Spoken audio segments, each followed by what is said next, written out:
बिस्मिल्लाहिर्रहमानिर्रहीम। अस्सलामु अलैकुम dear students, I am professor Waqar Ali. आज हम lecture number 7 chapter number 9 file handling में से reading data from a file discuss करेंगे, जिसमें हम जो भी रीड करेंगे वो स्ट्रिंग बाय स्ट्रिंग डाटा होगा।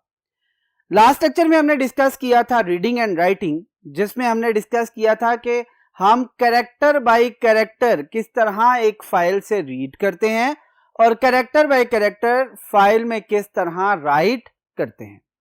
आज हमारी जो डिस्कशन है, आज का जो लेक्चर है, वो टोटली बेस्ड कर रहा है रीडिंग के ऊपर कि हम फाइल में से डाटा किस तरह रीड करेंगे। और याद रखें, इसमें स्ट्रिंग बाय स्ट्रिंग रीड करना है। कहता क्या है? कहता है कि जी स्ट्रिंग बाय स्ट्रिंग रीड करने के लिए आपके पास दो डिफरेंट मेथड्स एग्जिस्ट करते हैं। और वो दो डिफरेंट मेथड क्या है? जिसमें कहता है पहला मेथड ऐसा है कि आप स्ट्रीम ऑपरेटर्स, जो कि आपके एक्सट्रैक्शन ऑपरेटर्स हैं, मैंने स्ट्रीम ऑपरेटर के साथ स्पेशली वो सिंबल्स बना भी दिए हैं, ठीक है, जो कि बेसिकली किस पर्पस के लिए? एक्सट्रैक्ट करने के लिए। कहां से एक्सट्रैक्ट करने के लिए? फाइल से एक्सट्रैक्ट करने के लिए। कहता है ये एक्सट्रैक्शन ऑपरेटर की मदद से हम क्या कर सकते हैं? रीड कर सकते हैं डाटा को। और ये ऑब्वियसली याद रखिएगा, वर्ड बाय वर्ड डाटा को क्या कर रहा होगा? रीड कर रहा होगा। और एक वर्ड भी क्या कहलाता है? एक सिंगल स्ट्रिंग कहलाता है। और दूसरा आपका कौन सा है? वो मेथड है आपका यूजिंग गेट लाइन फंक्शन। कहता है इसका मतलब है कि आप एक कंप्लीट लाइन को भी गेट करके उसे डिस्प्ले करवा सकते हैं। बट मेक श्योर यहां पे आप जब लाइन को गेट करेंगे तो किस स्ट्रिंग के वेरिएबल में स्टोर करना है, उसका नाम, और उसके साथ साथ आपने ये भी बताना है कि कितनी लेंथ की स्ट्रिंग जो सी आप एक वक्त में रीड करना चाह रहे हैं। यहां तक बात क्लियर होगी। अब हम चलते हैं वन बाय वन इनको डिस्कस करते हैं। कहता है सबसे पहली डिस्कशन क्या है? कहता है यूजिंग स्ट्रीम ऑपरेटर्स, यानी कि हमने जो रीडिंग करनी है फाइल के अंदर से वो किसके जरिए करनी है? एक्सट्रैक्शन ऑपरेटर्स के जरिए, स्ट्रीम ऑपरेटर्स के जरिए। बात क्लियर हुई? कहता है हमें पहले यह पता होना चाहिए कि उस फाइल के अंदर जो डाटा है या जिसे हम रीड करना चाह रहे हैं यूजिंग प्रोग्राम, वो किस तरह पड़ी हुई है। एग्जाम्पल देख रहे हैं सामने। कहते हैं एक फाइल है जिसका नाम क्या है? myfile.txt। ये एक नोटपैड की फाइल है। इसके अंदर आप देखें, कहता है आपको सबसे पहले नेम दिए हुए हैं, स्पेस, टैब स्पेस या स्पेस, फिर क्या है? सैलरी, फिर स्पेस या टैब स्पेस, और उसके बाद क्या है? डिपार्टमेंट के नेम है। कहता है पहला नाम क्या लिखा हुआ है? हाशिम, उसकी सैलरी है 12,000, डिपार्टमेंट उसका जो सा है वो कौन सा है? सेल्स का।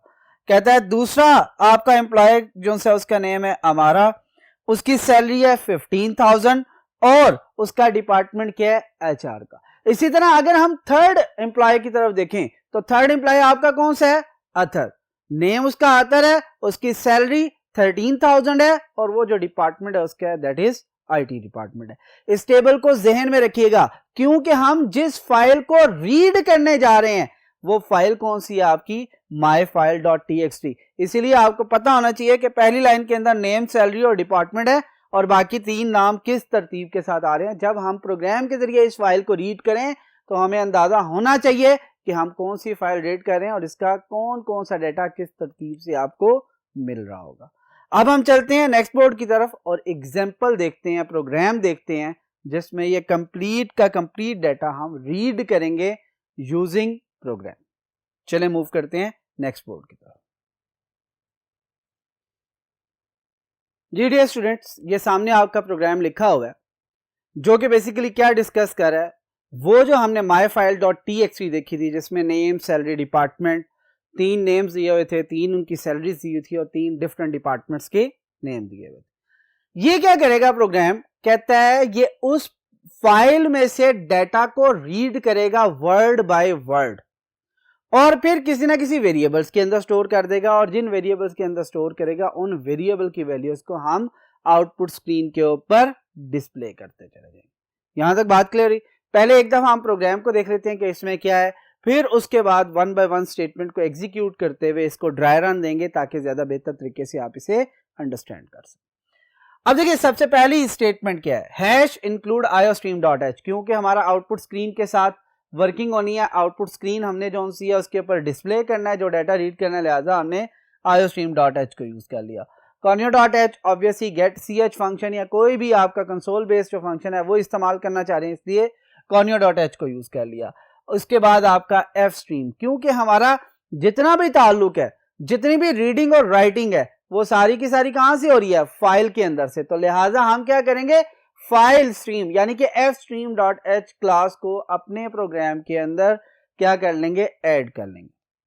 फिर कहता है वाइड मेन पे आए, वाइड मेन पे आने के बाद आप देखिए 3 वेरिएबल डिजाइन किए हैं। कैरेक्टर टाइप एरेज है, नेम एरे है कितने इंडेक्सेस की, 50 की, सेल कितने इंडेक्सेस हैं, 10, डिपार्टमेंट 20। यहां तक बात क्लियर होगी, कोई इश्यू तो नहीं है ना। इसका मतलब क्या है, इसका मतलब है कि हमारे पास जो एम्प्लॉय फाइल्स थी उनके अंदर 3 डिफरेंट चीजें हमें दी जा रही थी। एक name of the employ, second salary of the employ, third department of the employ. इसका मतलब है नेम, सैलरी और डिपार्टमेंट के लिए आपको 3 डिफरेंट वेरिएबल्स की जरूरत है, और वो हमने क्या बनाया, कैरेक्टर टाइप एरे जो से वेरिएबल बना। फिर कहते हैं हमने क्या किया, इफ स्ट्रीम का एक ऑब्जेक्ट क्रिएट किया जिसका नाम क्या था, इन फाइल। इन जो है बेसिकली इनपुट के लिए इस्तेमाल किया जाता है। यहां पर इफ स्ट्रीम क्यों यूज किया है, क्योंकि हम सिर्फ फाइल से रीड करना चाह रहे हैं। फाइल के ऊपर अगर राइट करना होता तो फिर हम कौन सा ऑब्जेक्ट बनाते, ऑफ स्ट्रीम का ऑब्जेक्ट बनाते। लिहाजा यहां पर हमने कौन सा ऑब्जेक्ट बनाया है, सिर्फ और सिर्फ इफ स्ट्रीम का ऑब्जेक्ट बनाया। बात क्लियर होगी। कहता है इन फाइल एक ऑब्जेक्ट बनाया, फिर इन फाइल की मदद से वो जो फाइल हमने रीड की थी myfile.txt जिसके अंदर एम्प्लॉयज की इंफॉर्मेशन थी, हमने उससे एसोसिएट कर दिया इन फाइल के साथ यूजिंग ओपन फंक्शन। बात क्लियर होगी। इसका मतलब है अगर पाथ नहीं दिया हुआ साथ में के सी में है, डी में है, ई में है, एफ में है, तो इसका क्लियर मतलब यह है कि फाइल और आपका प्रोग्राम दोनों सेम लोकेशन पे है, इनकी लोकेशन चेंज नहीं है। देन आपके पास वाइल का लूप आ गया। कहता है ये किस लिए है, हमने फाइल को क्योंकि line by line word by word read करना है, तो इसका मतलब है हमें एंड ऑफ फाइल तक जाने के लिए लूप का इस्तेमाल करना पड़ेगा। और ये क्या कह रहा है, वाइल का लूप तब तक एग्जीक्यूट हो जब तक कि आप एंड ऑफ फाइल पे नहीं पहुंच जाते, not in file dot EOF, यानी कि जब तक एंड नहीं हो जाता आप फाइल को क्या करते जाएं, रीड करते जाएं। यहां पे देखें वाइल लूप तो आपको ये बता दिया कि जी ये इसकी बॉडी है। अब बॉडी के अंदर बेसिकली क्या काम होगा, कहता है ये इन फाइल क्या था, कहता है अगर गौर करें तो वो ऑब्जेक्ट है जो कि किसके साथ एसोसिएट है, myfile.txt के साथ। कहता है अगर myfile.txt के साथ है, इसका मतलब है ये इन फाइल के जरिए हम डायरेक्टली एक्सेस कर सकते हैं किसको, myfile.txt को। लिहाजा हमने इन फाइल को रीड किया, ये कौन से ऑपरेटर है, एक्सट्रैक्शन, यानी कि ये इन फाइल में से डाटा को क्या करेंगे, एक्सट्रैक्ट करेंगे। कहता है जब ये डाटा एक्सट्रैक्ट होगा तो कहता है जो पहला वर्ड है वो कहां से, कौन से वेरिएबल में स्टोर होगा, नेम के। दूसरा किस वेरिएबल में स्टोर होगा, सैलरी के लिए सेल, और डिपार्टमेंट की इंफॉर्मेशन किस में आ जाएगी, डेप्ट के अंदर। बात क्लियर होगी यहां तक। इसका मतलब है 3 डिफरेंट इंफॉर्मेशन ही हमने स्टोर की हुई है एम्प्लॉय की, एक नेम था, एक सैलरी था, एक डिपार्टमेंट था। नेम के लिए हमने नेम ही वेरिएबल रखा है, सैलरी के लिए सेल, और डिपार्टमेंट के लिए DEPT डेप्ट जो है वो हमने वेरिएबल लिख लिया, शॉर्ट फॉर्म कर दिया ताकि ज्यादा इजीली इस्तेमाल किया जाए। अब कहता है ये 1 बाय 1 पहली लाइन को पूरा रीड करेगा, पहली लाइन के अंदर से नेम, सैलरी और डिपार्टमेंट को रीड करेगा, अपने पास स्टोर कर लेगा, और उसके फौरन बाद जब हम सी आउट करेंगे तो नेम की जो वैल्यू होगी वो डिस्प्ले कर देगा आउटपुट स्क्रीन पर, फिर टैब स्पेस देगा, फिर सैलरी की जो वैल्यू है वो डिस्प्ले कर देगा, फिर टैब स्पेस देगा, फिर डिपार्टमेंट की वैल्यू जो सी आउटपुट कर देगा, और फिर उसके बाद नेक्स्ट लाइन पे मूव कर देगा। कहता है ये प्रोसीजर आपका क्योंकि लूप के अंदर है तो ये बार बार एग्जीक्यूट होता रहेगा, प्रोसेस होता रहेगा, कब तक, जब तक कि आपकी फाइल एंड नहीं हो जाए। फिर क्या कहता है, कहता है लूप जैसे खत्म होगा, क्योंकि हम रीड सब कुछ कर चुके होंगे, डिस्प्ले सब कुछ कर चुके होंगे, लिहाजा हमने इन फाइल जो से उसे क्लोज कर देना है, और गेट सी एच बेसिकली आपके आउटपुट स्क्रीन आपके सामने डिस्प्ले रहे पॉज करती रहे, कब तक, जब तक कि हम उसे गेट ch यानी कि कैरेक्टर इनपुट वो नहीं कर देते, तब तक वो आपकी स्क्रीन पॉज मोड में रहेगी, आपके सामने डिस्प्ले रहेगी। बात क्लियर होगी। अब वन बाय वन इस स्टेटमेंट को एग्जीक्यूट करते हैं कि ये बेसिकली किस तरह काम कर रही है, किस तरह डाटा रीड करती है, क्या क्या डाटा रीड करेगी, कौन कौन सी वैल्यू स्टोर करेगी और फिर उसके बाद वो कैसे डिस्प्ले होगी। सबसे पहले चलते हैं जी कौन सी स्टेटमेंट की तरफ, आपकी वाइड मेन, क्योंकि आपकी एग्जीक्यूशन हमेशा कहां से स्टार्ट होगी, वाइड मेन। कहता है आपके वेरिएबल साथ आते ही 3 वेरिएबल डिक्लेयर हो जाएंगे मेमोरी के अंदर, नेम, सैलरी और डिपार्टमेंट, यानी कि नेम के लिए कंप्लीट नेम, सैलरी के लिए सेल और डिपार्टमेंट के लिए डेप्थ। ये 3 वेरिएबल और हर एक की लेंथ भी जो सी है वो मेंशन की हुई है, साइज मेंशन किया हुआ। कहता है उसके बाद हमने क्या किया, एक ऑब्जेक्ट जो है वो बनाया जो कि इफ स्ट्रीम का था, जिसका नाम क्या रखा गया, जिसका नाम क्या था, इन फाइल। ठीक है, अब ये जो इन फाइल है ये बेसिकली सिर्फ और सिर्फ किस काम के लिए यूज किया जा सकता है, रीडिंग के लिए या राइटिंग के लिए इस्तेमाल नहीं किया जा सकता, क्योंकि हमने जो ऑब्जेक्ट इन फाइल बनाया ये इफ स्ट्रीम का है, यानी कि इनपुट फाइल स्ट्रीम का, यानी कि सिर्फ रीड कर सकता है। बात क्लियर होगी। इन फाइल डॉट ओपन, हमने इन फाइल को एसोसिएट कर दिया using open function my file dot TXT के साथ, जो हम फाइल डिटेल में डिस्कस करके आ चुके हैं। बात क्लियर। कहता है जैसे ये फाइल आपकी एसोसिएट हुई उसके फौरन बाद हमने वाइल का लूप स्टार्ट किया। क्या कहता है, क्या आपका स्टार्ट पे है या एंड पे है? अगर एंड पे नहीं है तो हमारा लूप क्या था, क्या करेगा, ये basically in file dot EOF false return करेगा क्योंकि वो एंड पे नहीं है, नॉट की मदद से ट्रू होगा और वाइल की कंडीशन अगर ट्रू हो तो body of the loop execute हो जाती है। इन फाइल क्या करेगा, सबसे पहले नेम की वैल्यू देगा, क्योंकि पहली लाइन में देखें तो name as it is, name की वैल्यू क्या है, नेम। बात क्लियर है। फिर दूसरा वर्ड लेगा तो वो क्या आएगा, सैलरी। और डिपार्टमेंट के अंदर क्या लिखा हुआ है, DEPT डॉट, डिपार्टमेंट की शॉर्ट फॉर्म में लिखी है। पहली लाइन उसने तीनों के तीनों जो से वर्ड थे वो क्या कर लिए, रीड करके अपने पास स्टोर कर लिए। उसके फौरन बाद क्या होगा, सी आउट। सी आउट में नेम की वैल्यू क्या होगी, डिस्प्ले, यानी कि यहां पर आपको लिखा नजर आएगा नेम। नेम के बाद आपके पास क्या आएगा, बैकस्लैश टी, बैकस्लैश टी यानी कि टैब स्पेस, टैब स्पेस के बाद क्या होगा, सैलरी, यानी कि SAL की जो वैल्यू है वो क्या हो जाएगी, डिस्प्ले। सबसे पहले टैब स्पेस देगा, यहां पे आपको क्या डिस्प्ले कर देगा, सैलरी। बात क्लियर होगी यहां तक।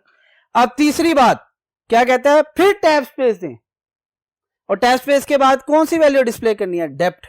डेप्थ की क्या है, कैपिटल के साथ है, लिहाजा टैब स्पेस के बाद जब हम इधर डेप्थ लिखेंगे तो वो कुछ इस तरह पहली लाइन डिस्प्ले हुई हुई नजर आ रही होगी। यहां तक बात क्लियर होगी, गुड।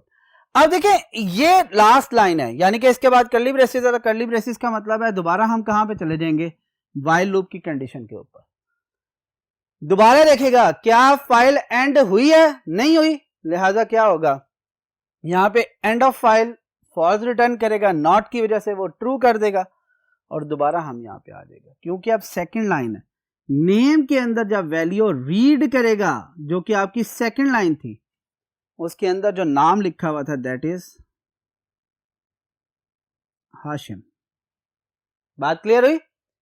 जब दूसरा वर्ड रीड करेगा सैलरी का, तो सैलरी के लिए जो वर्ड लिखा हुआ था that is 12,000।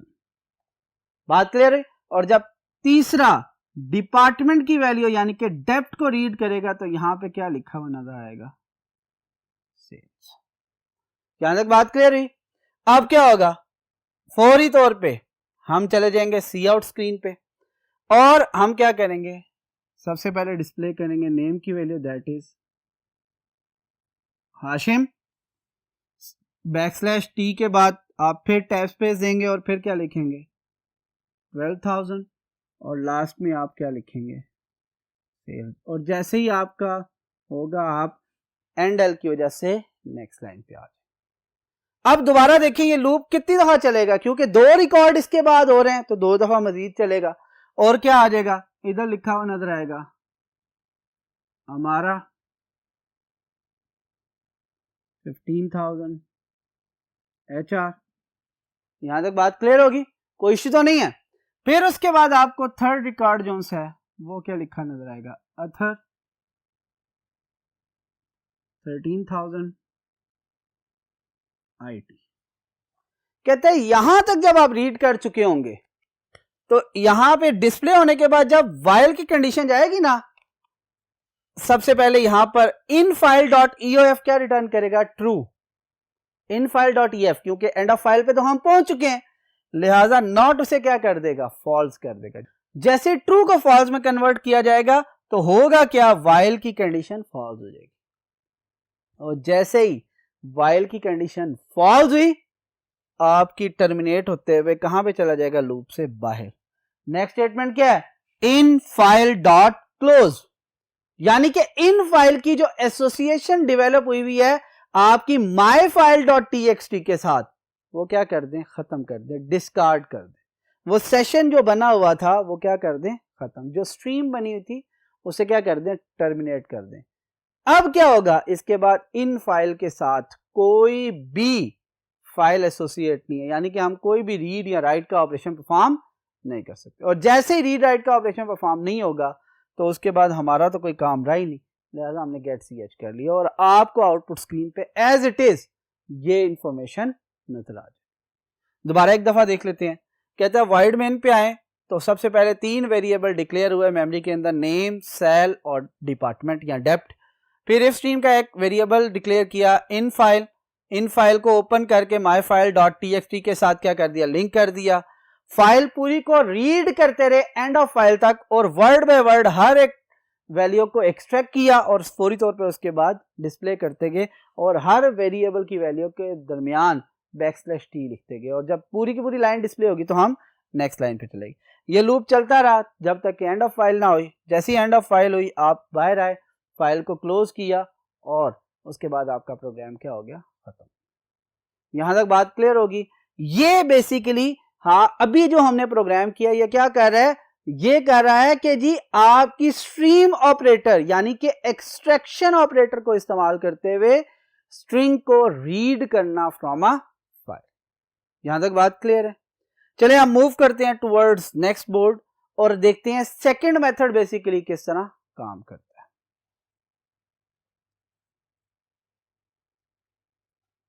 Ji dear students, अब हम बात करते हैं सेकंड मेथड।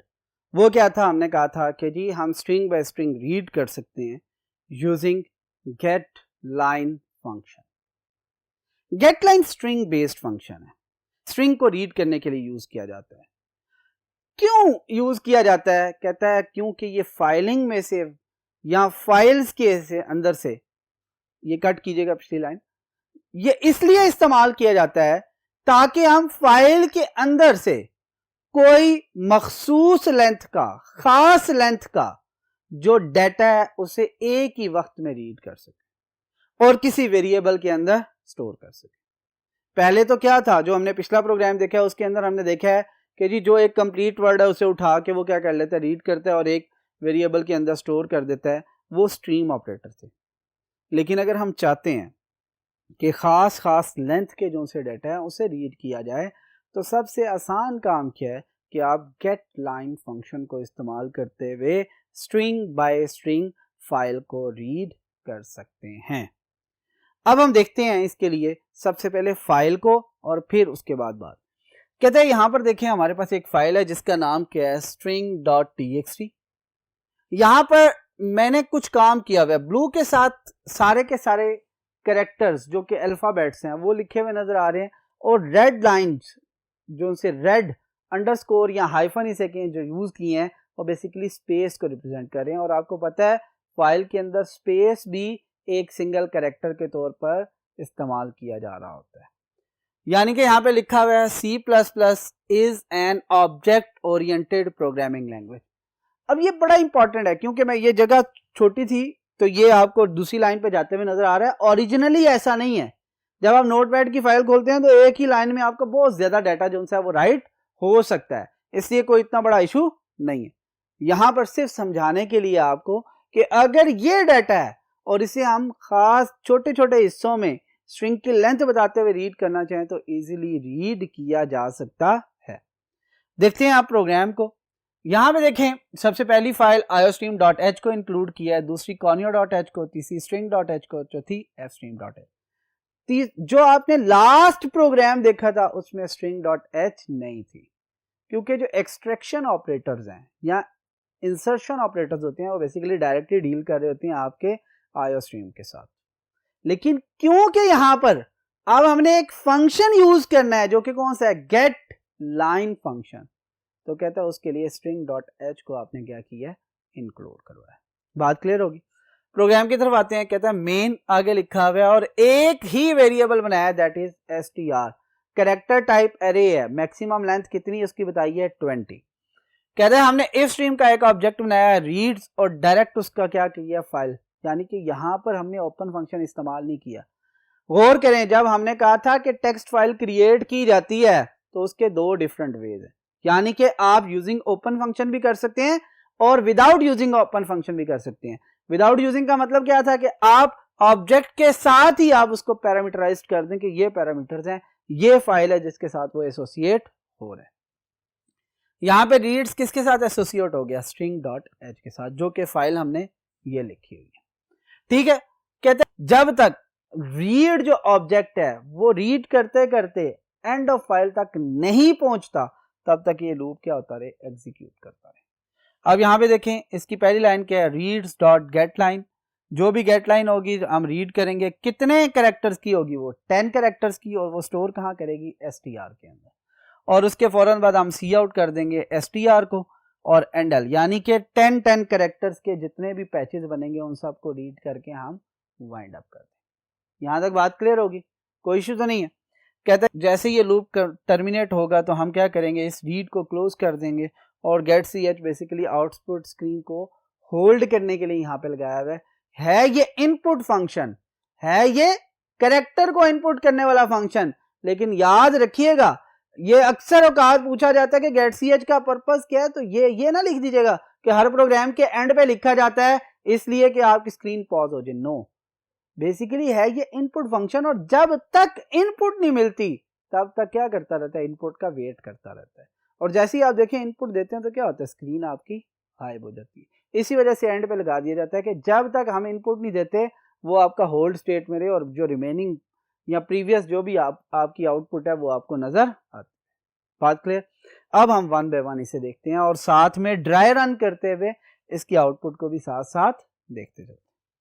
अच्छा जी, सबसे पहले बात करते हैं, हमारी एग्जीक्यूशन हमेशा स्टार्ट कहां से होती है, वॉइड मेन से। हमने ये पढ़ा हुआ है चैप्टर नंबर 3 के अंदर के मेन फंक्शन सबसे जरूरी हिस्सा है। क्यों जरूरी हिस्सा है, उसकी वजह यह है कि आपकी एग्जीक्यूशन हमेशा कहां से स्टार्ट होती है, मेन फंक्शन से। मेन फंक्शन से स्टार्ट हुए, एक वेरिएबल डिक्लेयर हुआ str, टोटल लेंथ कितनी है इसकी 20, यानी कि मैक्सिमम कितने कैरेक्टर्स को होल्ड कर सकती है 20 को। इफ स्ट्रीम एक ऑब्जेक्ट बनाया रीड्स को किसके साथ एसोसिएट कर दिया, string.txt के साथ, बात खत्म। अब कहता है जब भी हम रीड्स की बात करेंगे इसके बाद तो हम बेसिकली किसको रीड करने की बात करेंगे, string.txt को रीड करने की बात करें। वाइल का लूप कहता है रीड्स क्या एंड ऑफ फाइल पे पहुंच गया है, नहीं, अगर नहीं पहुंचा तो ये फॉल्स रिटर्न करेगा। फॉल्स को नॉट ऑपरेटर क्या कर देगा, ट्रू कर देगा। जैसी कंडीशन ट्रू हुई हम कहां आ जाएंगे, body of the while loop के अंदर। जैसे body of the while loop के अंदर आए रीड्स डॉट गेट लाइन, अब जरा गौर कीजिएगा, रीड्स अभी कहां है, बिल्कुल beginning of the file. Reads dot get line, get line कितनी करनी है, 10 कैरेक्टर्स, कहां पे स्टोर करनी है, str के अंदर। अब जरा गौर करें, हमने कितनी स्पेस दी थी 20, यहां पर कितनी की है 10। ये जरूरी नहीं है कि दोनों सेम हो, ये भी जरूरी नहीं है कि जी एक को 10 रखें और ऊपर नीचे 20 कर दें। नो, याद रखें आपने जो एरे साइज दिया हुआ है मैक्सिमम उतनी कैरेक्टर्स को आप रीड करवा सकते हैं एक वक्त में। उसकी वजह यह है कि आपकी एरे एडजस्टेड है 20 आपने, और आप कहें जी रीड करते हुए 25, तो वो बाकी जो रिमेनिंग 5 कैरेक्टर्स है वो कहां स्टोर करेगा, मसला हो जाएगा। इसलिए अगर 20 कैरेक्टर्स की एरे आपने रिजर्व की है मेमोरी के अंदर तो आप मैक्सिमम कैरेक्टर्स कितने रीड कर सकते हैं, 20। ठीक है, ये आपके लिए बेहतर है। क्यों, क्योंकि आपकी मेमोरी जो रिजर्व हुई है सिर्फ उसी को इस्तेमाल करें। ठीक हो गया। अब कहते हैं गेट लाइन ने क्या किया, 10 कैरेक्टर्स रीड किए। अब जरा गौर कीजिएगा, 1 2 3 4 5 6 7 8 9 10। यहां तक आपके कैरेक्टर क्या हो गए, रीड हो गए। और ये कहां पे स्टोर हुए रीड होने के बाद, याद रखिएगा इस वेरिएबल के अंदर, str के अंदर। और str के अंदर जब ये स्टोर होंगे तो 0 से लेकर 9th इंडेक्स तक ये इंक्लूडिंग स्पेसेस सारे के सारे आ जाएंगे। और एंड पे क्या लग जाएगा, \0, क्योंकि स्ट्रिंग का एंड किस चीज से बताया जाता है, \0 के साथ। कहते हैं str में स्टोर हो गया। साथ ही हमने कहा कि जी इस स्ट्रिंग की वैल्यू को, यानी कि str वेरिएबल की वैल्यू को क्या करते हैं, डिस्प्ले कर दें। कहते हैं जैसे डिस्प्ले करने की बात आई, आपने जी जो स्टोर किया था वो क्या था, C++ space is space n। अब यहाँ पे स्पेस तो आएगी लेकिन हमें दिखाई नहीं देगी, और इसके बाद एंड आला, तो इसका मतलब है कर्सर कहाँ पे चला जाएगा, नेक्स्ट लाइन पे। बात क्लियर होगी। कहते जैसे कर्सर नेक्स्ट लाइन पे गया है, आपकी स्टेटमेंट एंड हुई है, दोबारा आया, क्या एंड ऑफ फाइल पे पहुंच गए हैं, अभी एंड ऑफ फाइल पे तो नहीं पहुंचे, हमने तो यहां तक सिर्फ रीड किया। बात क्लियर हुई, जहां पे एरो मैंने लगाया। कहता है फिर अगर नहीं पहुंचे तो दोबारा रीड है, गेट लाइन, आगे क्या करना है, फिर 10 कैरेक्टर्स रीड करने। अब मैं रेड से जरा कर रहा हूं, 1 2 3 4 5 6 7 8 9 10। अब जरा गौर करें, ये आपकी 10th पोजीशन है, ORI दिखेंगे कैसे, कहता है ऑब्जेक्ट स्पेस ORI। क्लियर हो गया, ORI तक कंप्लीट हुआ।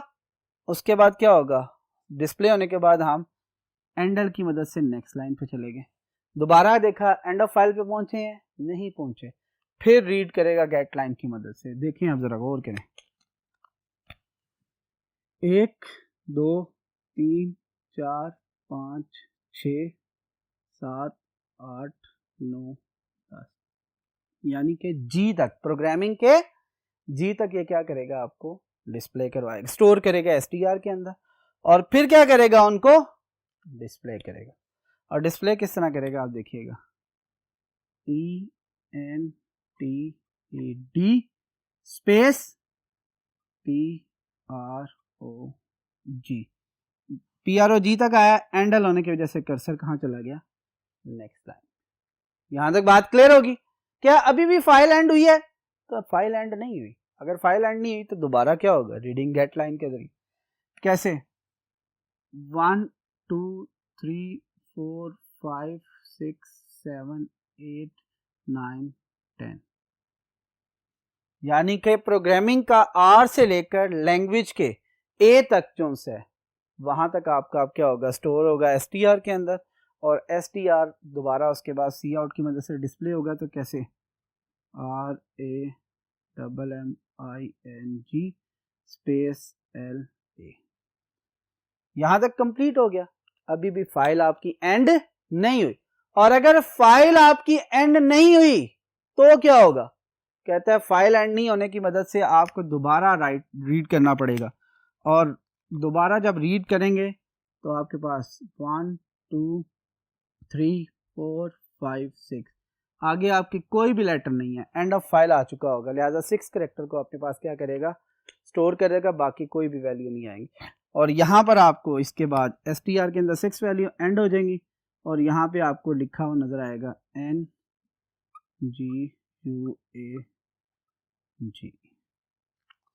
यहाँ तक बात क्लियर होगी, कोई इशू तो नहीं है। एक दफ़ा दोबारा देखते हैं इसको। सबसे पहले क्या हुआ, मेन फंक्शन स्टार्ट हुआ, एक वेरिएबल str बना जिसकी मैक्सिमम लेंथ 20 थी, रीड्स को एसोसिएट किया किसके साथ, string.txt, ये इफ स्ट्रीम का ऑब्जेक्ट था। हमने क्या किया, फाइल को रीड करना स्टार्ट किया। कब तक रीड किया, जब तक कि फाइल एंड नहीं होती। हर दफ़ा गेट लाइन के जरिए 10-10 कैरेक्टर को रीड करके str में स्टोर किया, और जैसे ही str में स्टोर किया उसके फ़ौरन बाद डिस्प्ले करते चले गए। जैसे ही फाइल एंड हुई आप कहाँ आ जाएंगे, रीड्स डॉट क्लोज, यानी कि एसोसिएशन ख़त्म। जैसे ही एसोसिएशन ख़त्म आपने क्या किया, आउटपुट स्क्रीन आपके सामने आ जाएगी, और ये आउटपुट आपको उस वक्त सामने दिखाई देगी। यहाँ तक बात क्लियर होगी। आज हमने देख लें रीड जो सा फाइल किया है वो स्ट्रिंग बाय स्ट्रिंग किया है, जिसमें हमने दो मेथड्स को रीड किया है। एक यूजिंग स्ट्रीम ऑपरेटर जिसको हम एक्सट्रैक्शन ऑपरेटर को यूज़ करते हुए हमने क्या किया था, रीड किया था, और दूसरा जो है वो आपका गेट लाइन फंक्शन के जरिए। उम्मीद है कि आज का लेक्चर आपको समझ आया होगा। इंशाल्लाह नेक्स्ट लेक्चर में आपसे फिर मुलाकात होगी। Thank you. अल्लाह हाफ़िज़।